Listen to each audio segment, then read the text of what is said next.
Na Šlajmerjevi ulici v Ljubljani, kot vidite, tako parkirajo avtomobile na pločniku vozniki in zanimivo je, da celo plačajo parkirnino na avtomatu, ki ga boste videli na koncu. Mi sprašujemo odgovorne na redarstvu, na MOL-u in tudi na policiji, kako je mogoče, da lahko v Sloveniji ljudje parkirajo na pločnikih in nihče nič naredi. No, poglejte, da boste videli, da vam ne lažemo. Človek je plačal parkirnino korektno in pošteno.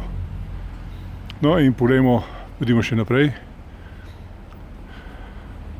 Tako parkirajo ljudje.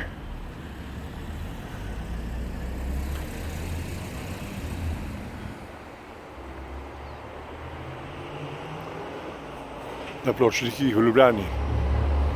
In sicer na Šlajmerjevi ulici, to je nasproti ali pa v bližini Zavoda Republike Slovenije za transfuzijo medicino. In tu je avtomat, kjer morajo ti isti ljudje plačati parkiranje, čeprav tukaj ne bi sploh smeli parkirati.